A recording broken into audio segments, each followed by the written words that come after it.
Good morning, everyone. Friday, Good December morning. 12th. How's everybody doing? So far, so good. Got a big gymnastics meet for my youngest today, so nerves are running high in our household. Huge. Good luck. Yeah. I'm kind of annoyed because she's 8 years old, right? She's not at like a super high she's a good competitor and she's on the team, but she's not like a super high level of the sport. And we have to take off school for the meet. Like, that's kind of crazy to me. That's but crazy. Whatever, here we are. Yeah. Right? Yeah, that is crazy.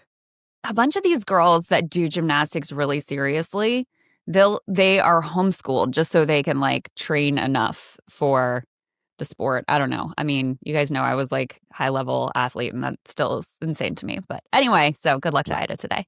And good luck to everyone being homeschooled. Everyone being homeschooled, good luck to you as well. Yes. Big show today. We got double guest here in the first hour. First up, our guest, we've got Barack from the Lever, who's talking to us about meat burgers. Why your Five Guys burger is $100 every time you go in and buy it. The meat market. And then Ryan, who's our next guest after that? We'll have Hind Hassan. She wrote a piece for Dropsite yesterday about a documentary that she helped produce with Al Jazeera, where she traveled to Iran to talk to people who were basically survivors of the 12-day Israeli war there. Interviewed the foreign minister on camera, which is quite rare.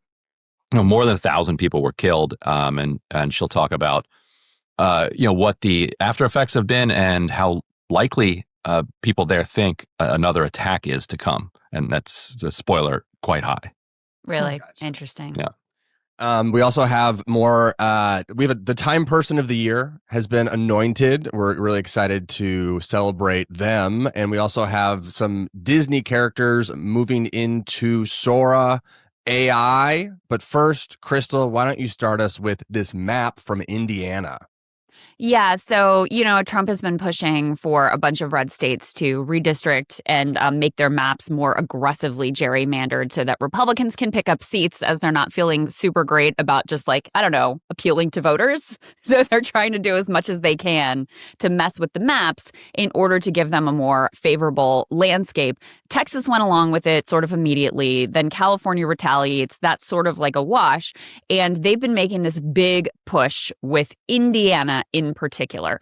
You've had, I think JD Vance went to the state. They've been lobbying these people. And then they outright resorted to threatening the entire state if the Republicans there, it's, a very Republican-dominated state, don't go along with their plans for this redistricting. And so yesterday, the redistricting plan, after all of these threats, we're going to pull all of your federal funding. These lawmakers are getting individual threats and swatted and, pizza sent to their house and the whole bit. So full pressure campaign from the grassroots all the way up to the president. The Senate Republicans in Indiana and the Indiana Senate soundly rejected this new, more partisan gerrymandered map. So there's a lot of interesting dynamics. Emily would be probably better positioned than me to speak to, but Indiana, obviously this is the home of Mike Pence. Mitch Daniels has figured in the rhetoric here. There's sort of like an old line, like more standard traditional conservative Republican that still has a lot of sway in the state of Indiana.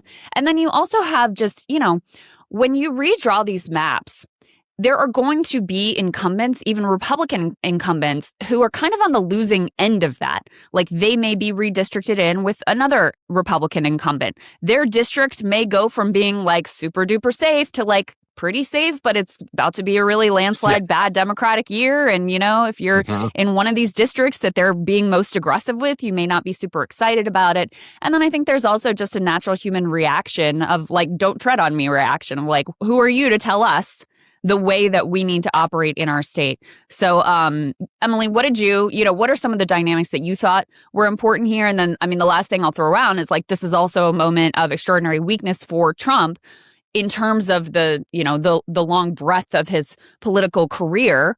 I think you'd have to look back to post January 6th to see a moment when his sort of hold and dominance of the party is as weak as it is right now. You've got, the like right-wing influencers are just like ripping each other to shreds. Marjorie Taylor Greene is out there doing her thing. You have some chunk of the base that is unhappy with everything from foreign policy to the lack of focus on domestic issues. And you also have man is basically a lame duck at this point. Took a massive electoral loss in the off-year elections. And so there also is a little bit of like, okay, we're realizing that Trump is not going to be the guy here for the party forever. Yeah, I think there's a really interesting counterfactual as to whether this would have happened in Trump's first administration. If we were, 10 months into Trump's first administration, would the Indiana Republicans have listened to them? So Trump is right now saying, the cope here is that he didn't really try that hard. It wasn't really that big of a deal. He wasn't paying that close attention to it. I really want this map. Really? Yeah. That's the cope I didn't happening even right want now. your stupid map anyway. It Andre would have just Carson's been great. I love Andre Carson, the great Andre Carson. the line is, I think they're saying it would have just been gravy. I think that's what Playbook had this morning. It would have just been gravy. But if you've covered state lawmakers ever in particular, like the worst way to try to get them to do something is to be like a federal government national pressure campaign and to try to tell them like we're bullying you around. That, first of all, it makes them look terrible to their constituents, even if they're conservative. And second of all, they hate it so much because they already feel kind of looked down upon as state lawmakers. So if you're trying to do a pressure campaign, nationalizing it and turning it into like this Roy Cohn rigmarole, which is totally how Trump was doing that. It completely backfired. And the reporting actually suggests that. But I think also, if you just look at it, if you look at what the state lawmakers are saying, one of the pro-Trump state lawmakers was saying that, yes, they did threaten federal funds because that was sort of in dispute. The lieutenant governor. Right. The lieutenant governor indicated that. Yeah, and whether or not it actually happened, the White House is also being cagey about that. They're now like outright saying, yeah, no, that was on the table. The federal funding was on the table.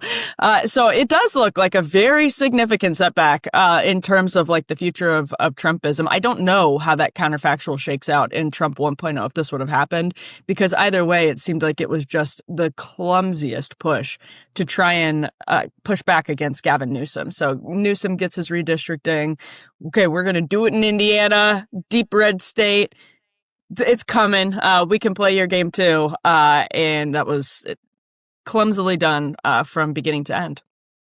Yeah, and 9-0, I think, also feels just wrong to people. Like Maryland is going to try to do it, to try to completely blank out Republicans.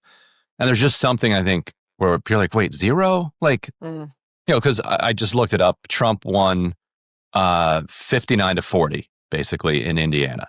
But you still have 40% of the state is Democratic. Yeah. Like to have 0 is a little crazy. But Crystal's point, I think, is key that like, so if on average they won by 19, that means if you drew it out perfectly and you split Indianapolis up into these 4 districts, which is what they were trying to do, plus then the district up by Michigan, or by Lake Michigan, then if you did it absolutely perfectly, everybody would be a plus 19, relative to 2024. But with people angry about the redistricting, angry about the economy, and angry at Trump, and watching the Nashville race, which was plus 22, be too close for comfort, you've got then 9 candidates who are like, okay, it's plus 19 and in a normal year I would cruise, but I am not feeling super good about this plus 19. So I think those 7 guys would rather just be comfortable. Like they have no chance of losing, rather than 9 people who have some tiny chance of losing. This is also, two hilarious things here. One, Indiana might lose federal funding before New York City, which is just absolutely the magic comical. of Mom Donnie. Like, can you believe that? If I'm Mom Donnie, I'm on the phone now. Like, hey, if you're not spending that money in Indiana, like we will call them the Trump bus lines. Just send their money to us. Trump childcare. Yeah, but Trump clearly they childcare. don't want to own. Clearly they don't even want to own that they pushed that hard. So they're not going to take the money from Indiana because then it would look like they cared about Indiana. Just quietly take the money, and make Indiana just keep calling. Hey, the money's not here yet. Where's the money? Where's the money? Oh, it's coming. Don't worry about it. We'll get back to you. Sorry, And voicemail so was full. the other point is they went after so far they've had setbacks in Ohio, Utah, Kansas, and they're struggling in Missouri. So they were looking to run the table on a whole bunch of seats here, and and Florida's not going to go till next year. Well, in Florida, there are some issues there because they actually have in their state constitution provisions against partisan gerrymanders. So they actually have some of the more sort of stringent laws on the books, apparently, about partisan gerrymanders. So they have to So they have to deal with that and and potential court challenges there. And then you mentioned, so effectively, Gavin does his redistricting, Texas does their redistricting. The courts have now said Texas's map is okay, even though there was a question about that. Those are effectively a wash, right? I think it's 5 in California for the Dems, 5 in Texas for the Republicans. Assuming that's another one, I don't know the details, but that's another map I might be a little nervous about, given how hard Latinos are swinging against Trump. Right.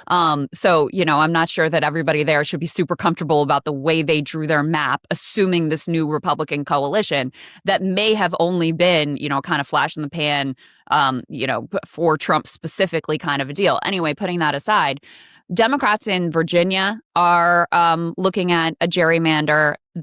Maryland, as you said, Ryan. And again, there is some Democratic resistance in Maryland. Not everybody is on board. The governor is on board for sure. So anyway, none of that is guaranteed. And then, Florida is a place where that would be a big prize for Republicans. There's a lot of seats they could gain there. I don't remember exactly the number, but that's also one where they have the state law issue that they're going to have to contend with. So I don't know. Right now, it's pretty up for grabs who's going to ultimately win out in the redistricting wars. Bannon gave a quote to Politico saying Republicans are in deep trouble because he feels like they need to net at least 10 or so seats to have even a prayer at holding on to the House in the midterms. And currently, they're not really on track to be able to achieve that.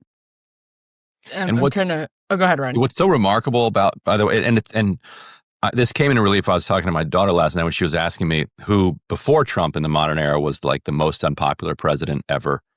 And I said it's probably Bush. And she asked why, and I told her, he tried to kill Social Security, and that blew up in his face. Then the Iraq War was going really badly, and then there was this flood and this hurricane in New Orleans and so all these things were going terribly for him, and it made me realize again something that I'd forgotten, that Trump hasn't had anything bad happen to him, which is it's been a remarkably kind of lucky run of his first year. There haven't been any significant, obviously there have been some small crises here and there, but there's been no financial crisis. There's been no disastrous withdrawal from Afghanistan. No pandemic. There's been no pandemic. There's been no earthquake. There's been the hurricane season was the lightest it's been. There haven't been fires are not breaking out everywhere. Things are going pretty calmly around the country and around the world. There's an Epstein-shaped hole in that recount, though. That's all. This is all artificial stuff. So he has done this to himself. There's no external pressure that is driving his approval rating into the ground. Is my point. It's all coming from all him. It's all him. And there's gonna be something. There's no way he goes 4 years without external disasters hitting him. So to go into those disasters at 30% is uncharted territory.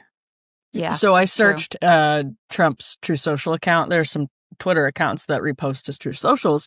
Here is him not really caring that much about Indiana. This is back on November 25th. He says, I'm not going to read all that, buddy. It looks like you care. It says, it's a little Ackman-y. It's giving Ackman. A very important initiative. A very important initiative. This is if you're listening to us, this is probably 150, 200 words. He says all kinds of stuff. That's just one post. I'm sure there are more. But yes, he didn't really care that much at all. Here's another one. Yeah. Yeah. They lost Republican. They straight up lost Republicans in the Indiana Senate. Even if Democrats had not been able to vote, they lost a majority among Republicans. There's another Trump post. getting told no by state senators. Brutal. I will be. And there was actual violence done to these people too. We shouldn't forget that. Like, not just threats of violence against them. There were some actual acts of violence done toward them to try to pressure them to implement this map, and they told this guy no. This is, but it also wasn't from that November. important to anyone.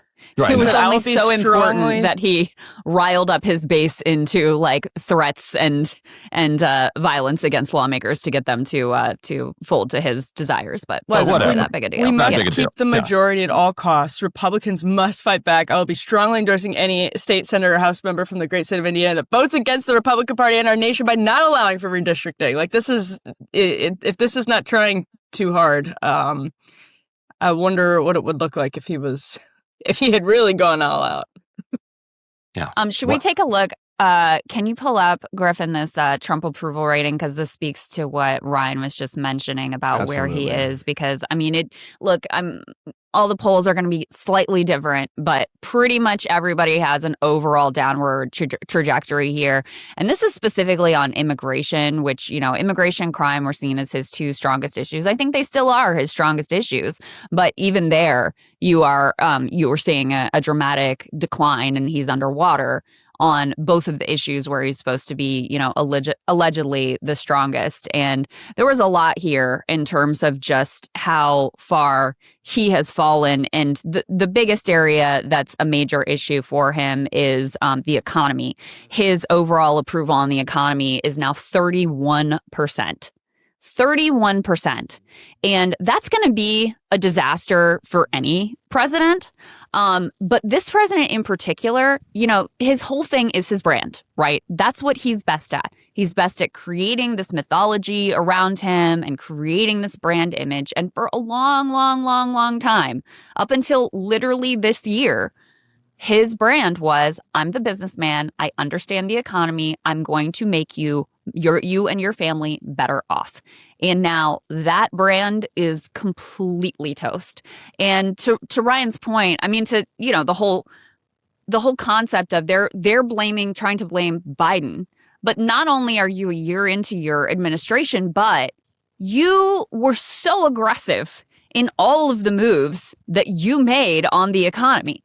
Like, the idea that this is Biden's economy at this point after post-Liberation Day is absurd to people, right? Even a lot of Republicans are like, no, it's not Biden's.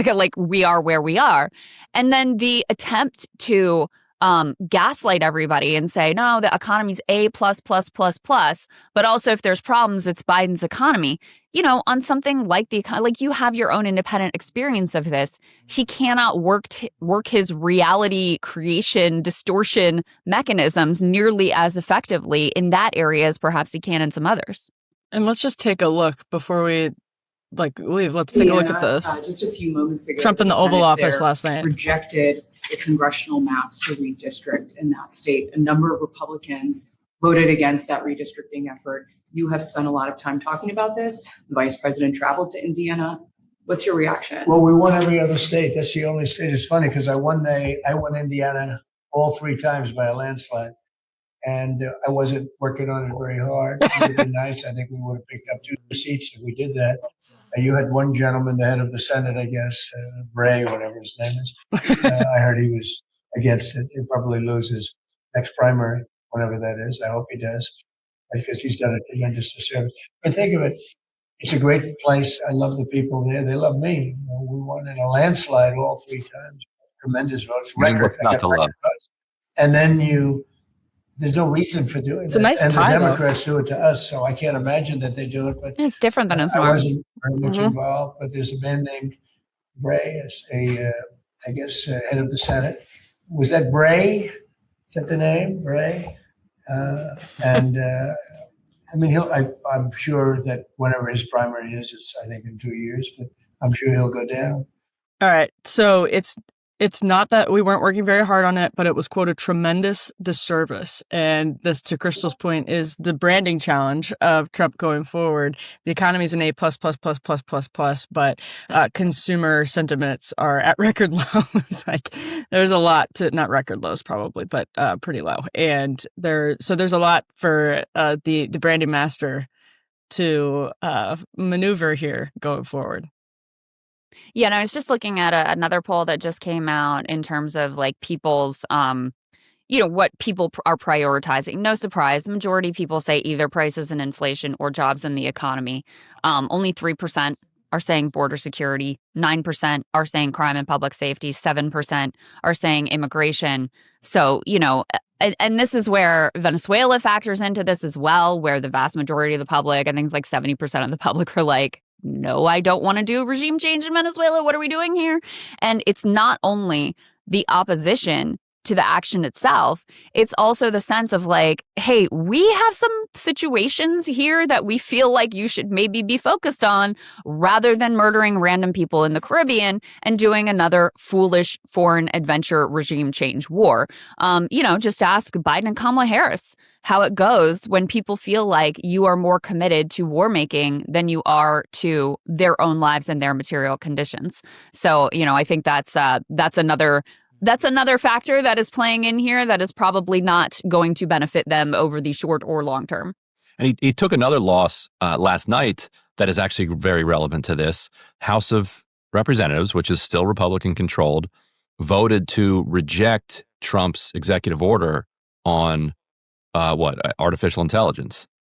Or no, it was on rolling back. No, it was on the labor rights. Is that one? Yeah, it was about the rolling back the union protection. So Trump issued an executive order that was like hostile to organized labor and workers, and they voted to roll that back. And so, a bunch of Republicans crossed the aisle. 20 Republicans, 19 who are facing tough reelection campaigns, and one who's retiring, joined Democrats to overturn this executive order. So like.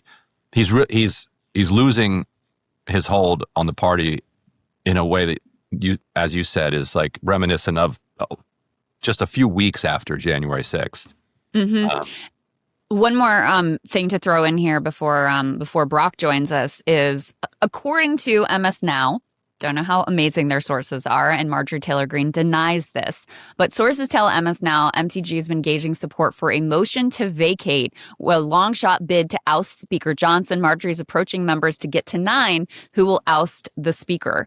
And, this is direct shot at Mike Johnson, not necessarily Trump, but like Mike Johnson is not his own independent person out there. He has been Trump's puppet doing whatever it is that Trump wants him to do in that slot. That's been his sole purpose and role. So, the other thing I saw is she posted this herself, so this isn't something that she denied, that she's thinking about signing on to any discharge petition that comes up, even if it's something she disagrees with. Because she's like, these things should get a vote on the floor. Like, they should get a vote on the House floor. And if people disagree with them, then vote against them. But what is it with this not being able to vote on things and members not being able to express themselves? So I'm so for it. I'm just sad she's resigning in January. I want her to stick around.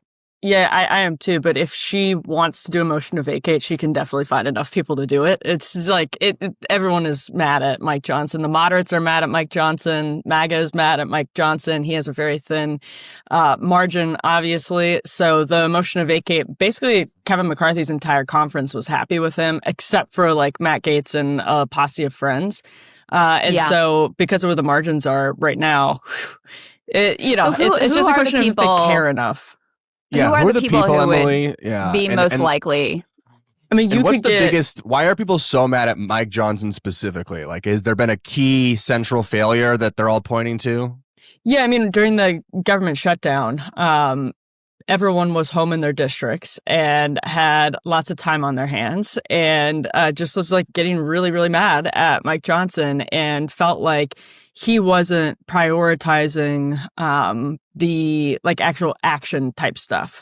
He hasn't been getting them to like do things, and they feel kind of idle and frustrated. And so I think you would have some like Freedom Caucus types, and then you would have like Brian Fitzpatrick from Pennsylvania, kind of moderate type, who's been speaking out against Mike Johnson. Now, would he actually vote in the discharge position? You probably, if she made a serious push, some of these, there's 20 people who are considering announcing their retirements, according to Jake Sherman. So what do they care? They'll do a motion to vacate if they want to, make a point about Mike Johnson. So It's a I tough would one. think for the moderates, for anybody who's in a swing district too, they'd see it as an opportunity to like separate themselves from a party Yeah. that's unpopular. Same function that in the past, like voting against Nancy Pelosi would have served. I don't know how far it gets you though, because most people see that the problem is not really Mike Johnson, outside of like the, insular Republican infighting. They see the problem as being Donald Trump, and Mike Johnson is just there to like do his bidding. But I do think a lot of, some people who are in districts that are vulnerable would probably feel like, oh, this is an opportunity for me to show that I'm not like the rest of these people. I'm my own person. I'm independent. I'm voting against the party in some key ways, and use that to kind of try to bolster an independent brand. Yeah, like I tried to get healthcare subsidies. Yeah. Yeah, and right. They might get that next week, right? They might. Yeah, that'd be. Do you think that has a chance of passage? This deal that is coming together with House Republicans?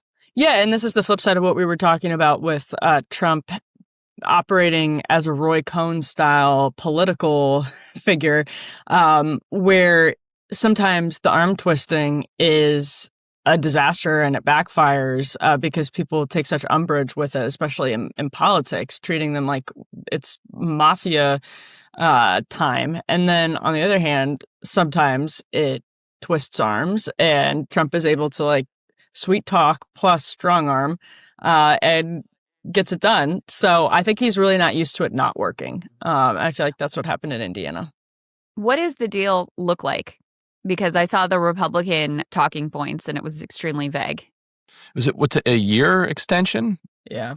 Of the Obamacare subsidies, Right. like through the election, basically. Yeah. Which would be that'd be huge for everybody who's staring at those bills right now. Yeah, who's already gone through the marketplace and then looking at their premium spikes. And then if Democrats take the House, that they'd be in a position to defend the subsidies in the next spending package. What about these 2K tariff checks? I was promised a tariff check at some point, Emily. Is that still on the table? They have conceded that was made up. Damn. What they meant is that the beauty of Trump's A+++ economy and his beautiful tax that bill it feels like we all got a check. It's going to feel like you literally. got a few $2,000. Yeah. Trump has suggested that it's actually branding. Yes. It's $2,000 in vibes. In vibe. Your bank account is a mindset. You just send a vibe check and sign it. That is literally a and vibe then, check. like fine print, it says this is not redeemable for actual money. Well, they would do that, but Doge fired the bureaucrats that might have been able to send down those checks. So sorry. Yeah, exactly. You just have You're to going to get a imagine truth it. social Send a mass post. email. Yeah. You can get an AI slop video about it. Yeah. Well, I think we've got our guest Brock here from the Lever. Let's let Brock in. Brock, what's going on, man? Hey, folks. How's it going? Good. Welcome Great to to the have show. you. Yeah, Can thanks for you, having me on. Yeah, of course. So can you give us your last name pronunciation? Yeah, sure. It's I was not going to try, Crystal. I wasn't going to. I was That's just totally like, fine. Like Brad It's says Brock. up. Hrehor? That's pretty close, actually. Yeah, it's Hrehor. So it's a Czech last Hrehor. name. The H is silent. Yeah, it's been getting butchered since I was a kid. No worries, but yeah. Excellent. Awesome. Well, you're just so iconic. You only need the first name. That's it. So That's right. And you wrote an iconic article here. We've got it up. The secret algorithm behind your $20 burger, according to multiple lawsuits, data analytic firm AgriStats has quietly enabled the nation's largest meat processors to coordinate price hikes and wage suppression for decades. Tell us a little bit about this story, Brock. Yeah, sure. So this started when I saw this. I saw a little bit of information come out about how there was this ongoing class action lawsuit, and some of the country's biggest poultry processors had been colluding to suppress their workers' wages. And so I write a little, good newsletter for the Lever every week. And so this was one of the items that I was including on this. But when I started looking a little bit further, I saw this information about this company, AgriStats. I had seen that, some places have done coverage of this firm before. I think Mother Jones, the American Prospect, a couple of sources have covered the technology more broadly. But nobody was really talking about this settlement. So in lieu of a financial settlement, AgriStats agreed to redact some of the wage information. in a way that, allegedly was like satisfactory for the plaintiffs, for the workers. But I wanted to look a little bit more into it. And when I started talking to industry insiders and legal experts, the overwhelming consensus seemed to be that, well, no, the settlement isn't actually going to change anything substantive in the industry. And it sort of follows a broader pattern, which I think is pretty interesting. I spoke to this independent rancher, Mike Callicrate, who I think summed it up pretty well. I also talked to Claire Calloway of the Open Markets Institute, and both of them kind of landed on the same general pattern that is going on with price fixing more broadly in the meatpacking industry. And it's sort of, these companies are always able to settle. And often what happens is the settlements that they pay out are less than they got in their ill-gotten gains. And a lot of the time, they don't actually have to give those gains back. So it's perfectly rational for these companies, just pursuing profit maximization. It's perfectly rational for them to continue price fixing. And what's happening is nothing's being done to change the underlying conditions that enabled price fixing in the first place. And that was sort of the broader takeaway that I came with this. But I also think it's pretty interesting because I think with everything going on with RealPage right now, algorithmic price fixing is sort of a hot button issue. It's a pretty salient political issue, especially with like New York and California trying to update their state antitrust laws to account for sort of algorithmic price fixing. But what's interesting is AgriStats, it's been around for 40 years. And the technology, I think, I'm not going to attempt to explain the differences in the technology, but from what I was able to gather from people I spoke to, the technology works pretty differently, but it's the same idea of this third-party intermediary used by companies to exchange sensitive information. And obviously, again, I think I can't overstate this. This is a problem that exists beyond algorithms. It goes beyond third-party intermediaries. This the sort of standard smoke-filled room price fixing is still definitely also going on a lot. But it was sort of interesting that AgriStats, this firm in particular, wasn't really getting a lot of coverage, and people weren't really talking about, what's gonna happen after this settlement? Like, they agreed to redact the information, but are they just going to be able to continue sort of existing? Sorry, go ahead. So effectively, no, I was just going to say, so effectively, you started writing this as like a piece of good news, like, oh, look, there was this class action lawsuit and they forced a settlement. This will improve things. And then as you start to dig into it, you come to realize the settlement is actually a strategic tactic from the algorithmic price fixing company to make sure they don't have to admit any wrongdoing, and they can just sort of like pay the fine and just consider that a cost of doing business. And it also did, you just mentioned RealPage. It also did very much remind me of that story, which we have covered extensively here as well, where effectively they thought that they could get around antitrust and anti-competitive laws by doing it through a newfangled way. Like, since we're doing the collusion through algorithms, it doesn't really count anymore. And, I'm sure that the mechanism is a little bit different here, but what you effectively point to, and again, this is all alleged and they deny, blah, blah, blah. But what you point to here is just like with the algorithmic rent price fixing, some of the information that landlords were able to glean was basically like, you know what, you'll actually be more profitable if you jack up the rent so high that it is beyond and above market prices, and you keep some units open. So effectively, like reducing supply, you keep some units open because people just literally can't afford it. You will actually be more profitable that way. And in a similar way, in the meat processing industry, what they've also realized is that by constraining supply and jacking up the price, they're going to be more profitable. So, there's a lot of factors that are going into both why the prices are so high, why the cattle herd right now is so low. There are various factors that go into it. But if you look at the overall structure of this market, the ranchers are getting screwed. Right. Their margins, we've talked to Mike Callicrate as well. Amazing guy. Shout out to him. Go check out Ranch Foods Direct. Ranchers are getting screwed. Right. They're not making much, if anything. They're underwater. So they're not building out the herds because they can't afford to, because there's no margin in it for them. Consumers are getting screwed. And companies like Tyson's are racking up massive profit margins. So just from looking at that structure of the industry, you can see the way that this consolidation of power has allowed them to set the price and suck all of the sort of benefit out of the market to the detriment of the ranchers and to the detriment of the consumers. And you filled in with this article an important piece of the puzzle of how exactly they are colluding and working together, allegedly, to be able to effectuate that outcome. Yeah, that's definitely another thing that that at least the DOJ alleges, is that these companies are, agristats, in the same way that you pointed out with RealPage. It is getting these companies to artificially constrain supply. And I think that's a really important thing to focus on when we're talking about these. To that point, Brock, why don't I play the if Griffin, if you have it handy, go ahead and play it. But if not, I can pull it up. The Pete Ricketts response to Dan Osborne. Here, I'll pull it up. This is, and I think Crystal's kind of alluding to this, that Tyson closed. So Tyson closed this processing plant. Announced the closure of this processing plant in Lexington, Nebraska, a couple weeks ago.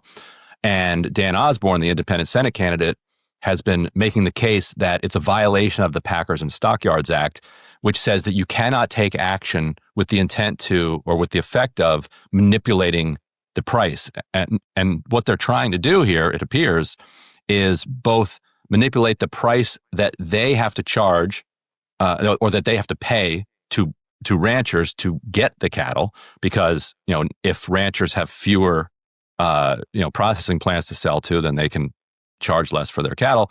And then as they reduce the supply that they're producing, they can then charge more to the customers. And so Osborne has been saying the feds need to step in here and actually crack down on this criminal wrongdoing. And so Ricketts was asked about this, and he's a billionaire who's running against this independent mechanic. And his answer is just so mealy-mouthed. And I think it shows everything. So yeah, so let's go back to Ricketts. Independent mechanic versus independent billionaire. Here we go. I think he inherited most of his money too. Back to the Stockyards Act. I've got my team taking a look at any allegation of wrongdoing with regard to how Tyson is going about this process. And of course, what I have said in the past is that I've talked to other employers with regard to finding jobs for the people who are being displaced. I have talked to Donnie King, the Tyson CEO, about making sure that facility can continue to be used for job creation, and that I'm really treating this like a natural disaster, that it's locally executed, state managed, and federally supported. So we'll continue to Natural support disaster. Governor Pillen and the local It's an officials act of God, really. as they work to mitigate the issues associated with the shutdown. Mm-hmm. Amazing, like a natural disaster. Yeah, exactly, an act of God, because he sees these CEOs as gods, and so the acting together, they've brought about a natural disaster on this town, and he's hoping that they can continue using it for job creation. Like, what are you doing? Like, what are you talking about? Anyway, Brock, how does this fit into your reporting? Yeah, sure. So I think, like we were sort of alluding to a little bit earlier, I think the closure of this, could you remind me of what percentage of the beef supply the closure of this market would? Oh, So yeah. it's 15% of Nebraska's beef processing, and it's 5% nationally. Like, so, Wow. like 1 out of 20. Crazy. And also, like, I think we should acknowledge this is just an awful industry. And if we could Oh, move, yeah. move away from it and move to something more humane, and that would be better. However, this is what we got. Yeah. So yeah, 1 out of 20 cattle that get butchered at this processing plant. Yeah, so I mean, like, I think, again, this sort of follows the general trend. I mean, this is both going to be obviously very detrimental to consumers, the people buying the beef. That's a very substantial amount. But I think also it's important maybe to think about how propped up these rural towns become when a plant like Tyson moves in. I mean, when there's, 3,000 or so workers in this plant in a town of 10,000, the local economy becomes entirely reliant on this one this one plant. Right. so So That's some of okay. those They can build 10,000 a are data kids. center and then No. do more of the AI computing at the data center for Yeah, more all the jobs that will consolidation. bring. Right? Yes. Yeah. Dozens. Yeah, with both of the jobs that will bring. Yeah. Yeah. Yes. Um, Yeah, and so it's fascinating Go to for it, see Ryan. the Republicans try to push back on this because the Republican billionaire is just, he has thoughts and prayers, Right. and that I don't think that's going to cut it for this town. And Yeah, and Osborne has been going in on this the last several weeks. Like He has. it looks like he's going to run his entire campaign on this because it's such a perfect proxy for how we understand billionaires to be rigging the economy against regular people, both the workers and the consumers. And I think it is And- such, sorry. No, go ahead, Brock. I think it is such a salient issue on both sides of the aisle. I mean, something that I sort of mentioned in my article was that, maybe like a month or two ago, even the Trump administration has sort of tried, maybe it's more opportunism, but they've tried to kind of capitalize on how much anger there is around price fixing and in the meat industry specifically. I think Trump called out in a Truth Social post. Again, he didn't name any names, but he called out foreign-owned meat packing companies. But again, I think, and a lot of the people I spoke to tends to be of the opinion that this is maybe more rhetoric than anything else. I think it's important to note that the Trump administration, they did accept, I think it was a $5 million donation from Pilgrim's Pride, which is a subsidiary of JBS, which is a Brazilian-owned company. And shortly after that donation, again, I don't want to assume causation or anything, but shortly after that donation, JBS, this Brazilian company, was listed publicly on the New York Stock Exchange. But I do think it really speaks to, regardless of where you are on the political spectrum, there's these issues carry a lot of political weight, and even just talking about them, it's on a lot of people's minds right now. Mhm. Yeah, well, and Ricketts is not just, one of the wealthiest members of Congress. He also has received, according to Osborne, I haven't double checked it, but according to Dan Osborne, $70,000 in campaign contributions and support through hard and soft money from Tyson's directly. And I think there used to be a bit of a Republican base assumption that what was good for these companies was going to be good for them in these individual towns. And I certainly saw this in West Virginia, where they're, from the antagonism of the mine wars, they're shift into this Friends of Coal campaign, where the idea that is actively pushed from Chamber of Commerce types and from Republican elites, and that is bought into in a lot of ways from the base voters themselves, is that, okay, if these companies do well and we just support them and give them their tax cuts and let them do their thing, then that is going to be good for my town. They're not going to leave my town. They're not going to screw us over. This is what we've got, to your point. This is all we have in this town, so we better keep them happy. And I think that illusion has been completely destroyed at this point. So, for me, this issue, obviously, it's very visceral for people, because one of the markers of whether you're making it or not is whether you can afford a steak every now and again. And for so many Americans now, the prices are just so out of control that that is just not even remotely a possibility. That's completely off the table, both literally and figuratively at this point. So when you have some sort of insight into, okay, well, why is that? What happened with this specific market? Who is screwing you over? I think people are very receptive and very open to the understanding that these giant companies are colluding, allegedly, in specific ways, using now high tech, but it's the same, same as getting in the smoke-filled room and doing it that way. It's effectively the same mechanism, just through a tech smoke screen. That is a significant part of the puzzle of why it is that you're getting screwed in this particular way. And on the electoral level, and then Brock, we can leave you with the last word. Pete Ricketts looks like the guy who's doing the colluding and the screwing. You couldn't have a worse candidate to me if you're he looks like your CEO. He looks like the guy who's going to saunter through the plant, with a crisp hard hat for 5 minutes, walk out, and then close your plant. He just looks like that guy.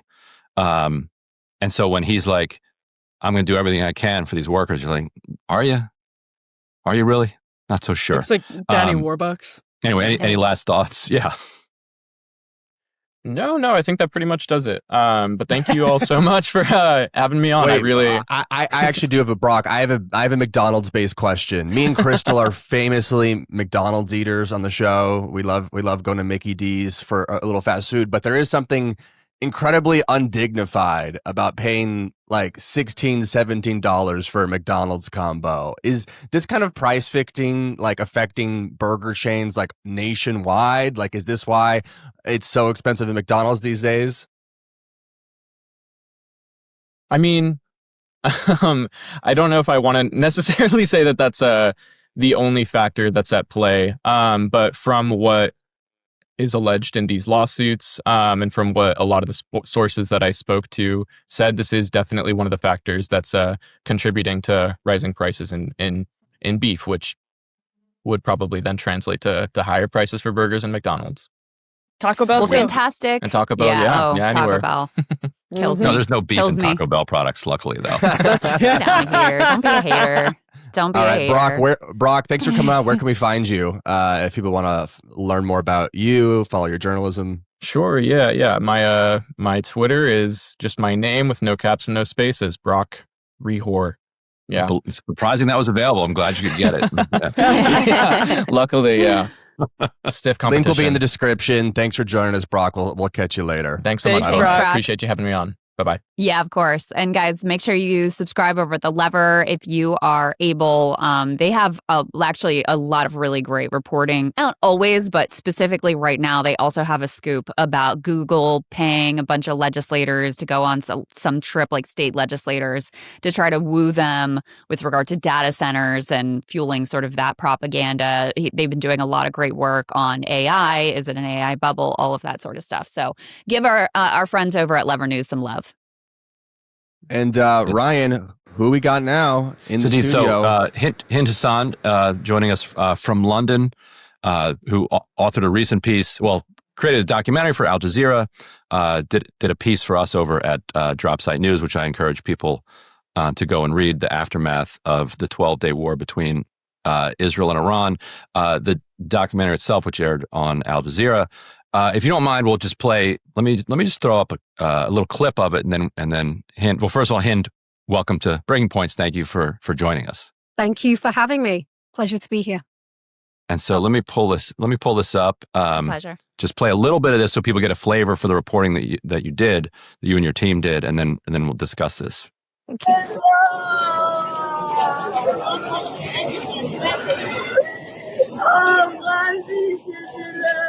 In Iran's largest cemetery, mothers cry out for children who will never answer. On June 13th, 2025, Israel launched Operation Rising Lion, striking nuclear and military facilities, as well as devastating residential neighborhoods across Iran, killing hundreds of civilians. Among them, 12-year-old Amir Ali and his father Reza. خب ببینید من 2 تا از بهترین کسام حذف شدم. داماد من رفت، پسرش رفت. شما نگاه کنید ببینید این همه جوان، این همه به چه دلیل کشته شدن؟ بیشتر اینا لباس شخصی هست. بمب می ساختن، تفنگ داشت. دشمنی با اسرائیل کرد، دشمنی با امریکا کرد، چه کار کرد؟ The US backed Israel's war, joining the offensive on the 10th day by striking Iran's nuclear sites with some of the biggest bombs in the world. President Trump called it a spectacular military success. And when you were talking to people there and going around the country, what did you think you would find going in, and what surprised you about the aftermath of the attack? Well, we've covered for Fault Lines and Vice before. I was worked with Al Jazeera and Fault Lines. We've covered wars in different parts of the world, and wherever you go and you cover these stories of conflict and you speak to the victims of those wars, there's not a story that isn't devastating. But and when it comes to Iran, we're not short of hearing about the politics behind it all. We're not short of hearing about the nuclear program, what the US thinks, what Israel thinks, what the Iranian government thinks. But I think what we really wanted to do is focus in and give a platform to those victims of war so we can hear from them the impact of this war, because all these wars are fought by politicians. We want to know what impact it has on the people on an individual level, and really just give them the space to be able to talk about that. And I've done so many interviews with people who have lost loved ones, and nothing prepared our entire team for hearing these stories in Iran. Every single person on that team, every time we spoke to someone, our translator was crying, the producer behind the screen was crying. It's just very difficult to not be able to feel that emotion with the people that we were speaking to.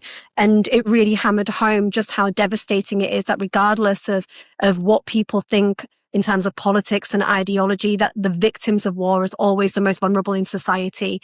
And, they're always the children that we heard about who not only lost their lives, but also are currently struggling with the impact of it and the injuries that they've obtained. I think what we took away from this is just how much of an impact this had on people in Iran, and also the risk of another war and what impact that would have on people as well going forward. What do you think it was that, real quick, what do you think it was that made it so that this hardened crew, this team that's been around the world and seen, the ravages of war, was so extraordinarily affected by this? I wonder if it's partly that, Iran, even though they're getting, constantly threatened with attack, it's generally been living at peace. Whereas, a lot of war-torn areas, like they can count the months in between conflicts. And then new conflict comes, and it becomes not a way of life, but like less of a shock when the new conflict breaks out. Whereas with this quote unquote 12-day war, one day there's peace, and the next day just bombs are raining down everywhere, and then all of a sudden it stops. What was it that like shook your team so much? Well, first of all, we worked with local Iranian producers as well on the team. Whenever we report, we always work with local journalists. It's the only way that we can really tell the stories as well as we can. And the local journalists that we were working with, they lived through the war themselves. And actually even talking to them when we weren't filming and talking about the possibility of another war, you could see how afraid they were of that possibility, because the memory of those bombs going off nearby and hearing the explosions in Tehran during the war and living through that, it was still impacting them. And the idea, I remember when we were in the car one day and there were news reports coming in that Israel might be planning another attack within the next few months by the end of the year. And the team, the Iranians that we were with, when you're a journalist, you just talk about things, don't you? Oh, have you seen this post? Have you seen this tweet? Have you seen whatever? But the response that we had from the Iranian journalists who were in the car and how afraid they were hearing that, us flippantly saying, oh, Israel could attack again. And their response as humans who live in the war, who will be the people who experience whatever happens, it kind of humbled us a little bit and made us remember that this is real for people. Yeah. And they were so afraid of it happening again. It also hammered home what had happened in Tehran, that this was for the people who lived there. The bombs were going off in the middle of the city, in the middle of the capital. And I think also in terms of, so for them, going and hearing from Iranians who'd experienced the same things as them, but had suffered so much more, that was hugely impactful. And also Iranians, they have, obviously every country has, the people have their own ways, and Iranians have a very, very poetic, lamenting way of telling stories or talking about what happened. And that came across when we were speaking to them about their loss and the way that they spoke. You saw there at the top of the report, we spoke to Syed, who is the grandfather of Amir Ali, a 12-year-old who was killed alongside with his father, Reza. And just the way that he says, there's a clip that comes later. He said, I prayed for martyrdom. I wish God would take me because I miss him so much. And you can see that in the way that he spoke. It wasn't just, the people behind the camera who were breaking down, listening to these stories. Every single person that we spoke to broke down, because even though this war happened months ago, the impact that it's had on them, it's so raw right now. And you can see that it's going to live with them forever. It's impacted their lives permanently. It's changed their lives forever. And I think that was really what, how that impacted us. Just to say also, it's not uncommon for when we go out on the road and we film and we speak to victims for us to find it very difficult or to cry. I think with a lot of journalists, we have this idea that we need to that neutrality means to not be moved, whereas I actually don't agree with that. If you're telling the stories of the victims of war and you're dealing with a power dynamic and you're giving them a platform to be able to speak, I think humanity and allowing the viewer to be able to relate to that person on camera and you being able to relate to the person that you're speaking to. It's not an accountability interview. This is somebody who suffered through something. I think that's actually very important. And when you have that sort of relationship, it really comes across on camera. Wait, and I was going to ask more about the reporting process too, just what it was like to be in Iran. If there's anything you want to add just about being a journalist in Iran, were people eager to talk? Was it hard to find anyone, or were people really very pleased to be able to tell their story? But yeah, as a journalist in Iran trying to cover this, any difficulties, any process stories that might be interesting? It's not easy to get access to Iran. It is very difficult to go there as journalists and to report. So, we worked for a long time trying to get this access. And, we were very happy when we were able to go in. And then once you're inside, it's not so easy that, you can go out and report whatever it is you want. There are processes in order to be able to get access to certain things. Some things are easier than others. So, for example, when we want to speak to a victim of the war, that is a case of working with the local journalist, knowing who the people are that have been impacted, reaching out to them, seeing if they're willing to speak. There were some people who didn't want to speak to us. There were some people who would say, actually, we don't want to speak to Western journalists. In fact, Amir Ali's grandfather, at first, he didn't really want to speak to us because he said, I've done it before and what I said didn't come across accurately and I don't know what impact it's going to have and I don't know what change it's going to have. But we hear that from people wherever we go. When people have experienced something and they have been made victims, sometimes they lose faith in institutions or platforms or the media. We did face that a lot. And that definitely made us really determined to ensure that we are telling the story accurately and really doing justice to whatever it is that they were telling us. So that had its own issues, but I think it's very similar to wherever you go, reaching out to people, speaking to them, building that trust between you and the people that you're speaking to ensure that they are happy and that you are having an honest relationship and you can tell their story as well as you can. The other places, for example, in the documentary, we actually managed to get access to Evin prison. And Evin, has been reported on many times before. It's the location of where anti-government activists or protesters or journalists have been reported to have been held. It's also the place that was bombed by Israel and resulted in the largest casualty as a result of an attack on the 11th day of the 12-day war, so right at the end. And so getting access to that was very, very difficult. And we were having to put in requests repeatedly over and over again. It looked like at one point we might not be able to get access. And then, we got the phone call saying, be there at this time. Even when we went in, we couldn't just explore the prison grounds as much as we wanted to. But we were able to see one of the major bombed out sites of the prison. And it was left as it was. And we were allowed to roam about in there and have a look and, go and look at the different floors and, see what had been left and the impacts of that. And so, but it was very difficult getting in. And when we finally managed to get in, we did have some freedom to be able to explore that area and to really try and understand the impact of that strike. And then afterwards, we actually spoke to, one of the judges who is, works with the government on human rights. And we also put to him the allegations of human rights abuses in Evin prison by the Iranian government. So we covered all angles. And also they were very happy to answer those questions. Maybe happy is the wrong word, but they didn't put up any obstacles to us asking those questions or saying that we couldn't ask those questions. And we did do that. So I would say definitely very difficult to get access to anything that is linked to the government. Another example, is there is a building, Shamran building, which was Shamran complex, and that was bombed, one of the first places that was bombed in the first hours of the war.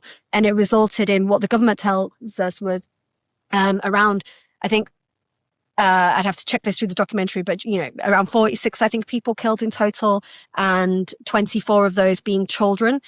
But that building was linked to the Ministry of Defense. And so getting access to that, for example, was difficult, and we had to wait just to be able to go film on that site. And, there were procedures and communications that we had to go through. But in the end, again, we were allowed to go there and film and see what was left of this building that had been destroyed. That was the same building that Amir Ali's grandfather, Amir Ali, had been killed in. And I have maybe it's a silly question. And then unfortunately, after I ask my question, hear your answer, I'm going to have to jump because my daughter has a gymnastics meet today that I have to take her to. But my silly question here is, as an American on Twitter, I'm treated to a lot of images of women in mini skirts on the street in Tehran in the 1970s. And I'm curious, when you weren't reporting and doing your job, when you were just out and about in the city as a woman, like observing ordinary life on the streets, like what does it give Americans a sense of what is it like in Tehran right now? So this was my first time in Tehran. I'd never been before, and I too had just seen the images that were online. And actually, what I saw now surprised me. So we were advised that it was probably a good idea to wear the hijab, and you can see in the documentary, I'm kind of wearing a half hijab. I would say in Tehran, and we didn't go outside of Tehran, but in Tehran, most of the women either wore the hijab loosely, wore it around the neck, or didn't wear it at all. And one of the very trendy young areas, hipster areas that we saw, we went there in the evening. It wasn't too far from the hotel. I saw a woman, buzz cut in a crop top, walking around the streets of Tehran, which was just hugely surprising. Now I'm told, this is a recent development. It hasn't always been like this.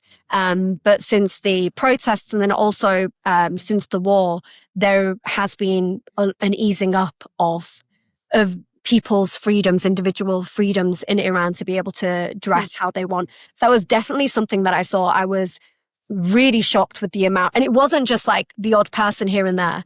Many women not wearing hijab, which was something that, was surprising for me to see, considering, especially what we've heard. But yeah, it was what was also what's interesting. I do think this is important to say is that we spoke to a lot of people who were not fans of the government and people who supported the government, but they all said that they were united against the attack on Iran. So I think this is what we've heard from people, a lot of Iranians, speculating and people that we speak to thought that perhaps Israel's plan was to create some form of disunity inside Iran and to create unrest. And that didn't happen. Actually, a lot of the people there, whether they supported the government, whether they didn't support the government, were very, very united against outside aggression or the bombing of Iran. And once you're there and you speak to the victims and you see the impact, it's very, very clear. People were afraid. They lost loved ones. They lost children.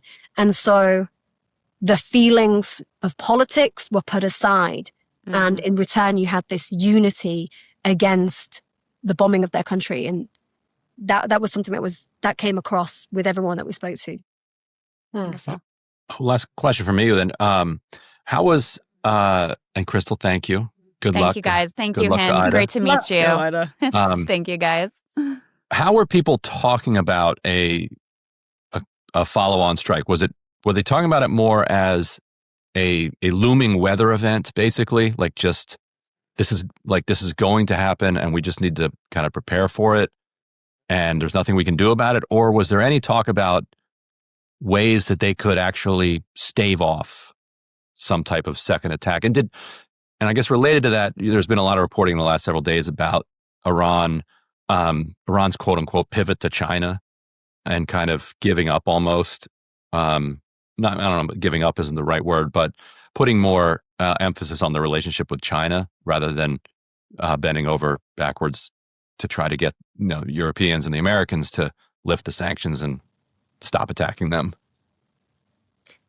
Well, I think with the people that we spoke to, first of all, so the first part of your question, and of course this won't be everybody. These are just the snapshot of opinions that we got when we were there. And the people that we spoke to, it was almost like a kind of a psychological defense that they didn't want to accept that it was happening again. It wasn't like they were, oh yes, this is definitely happening. We've got to just, get through it. And it was more like, we don't want this. Right. We don't want this to happen. Please don't let this happen again. We don't want this to happen. And it's not, they've definitely psychologically, I don't think, want to accept that it would happen again. I think, to emphasize the bombing that happened in Tehran and the people that we spoke to for 12 days destroyed so many people's lives and put the fear of God into a lot of people. And the idea of just broaching this could happen again, they want whatever can be done to avoid that. That's not something it's like, okay, we need to get through this or this is the next time. And I think they're very aware that if there is another war, it could be longer and it could result in more lives. And we don't know what will happen then. If what will be the aim and the goal if you've already bombed the nuclear plants and you say that you've put back the nuclear program by 10 years, what are you going to try and achieve from the next conflict?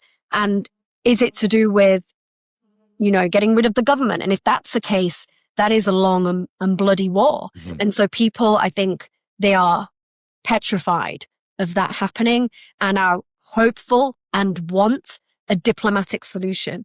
And actually, when we spoke to the foreign minister, the Iranian foreign minister, who we also interviewed in the documentary, every answer he gave to us, any question we asked him, he ended it with, there is only a diplomatic solution. He said that over and over again. It's very clear that they do not want to go into another armed conflict. They do, of course, as a government, they had to say over and over again, we will fight back with everything we've got. We are prepared. We will take on Israel. If they want to attack us, we will defend ourselves and we have the means to do so.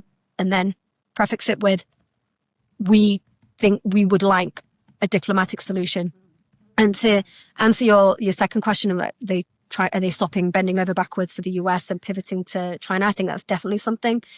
You could see when we were inside Iran that a lot of the exports were coming from that direction. Imports from that direction. And also... just like us. Yeah, yeah. And then we also, and then like in the conversations that we had with the foreign minister, he said that we do not trust the US as an honest negotiating partner. Again, that doesn't mean that doesn't mean that we don't want a diplomatic solution. We do, and we want to emphasize that over and over again. But it's clear that they don't trust the US. It's clear that they don't have a huge amount of hope. And it's a case of waiting to see what happens next. That's so interesting. Well, so Hind Hassan, the documentary is called 12 Days That Shook Iran.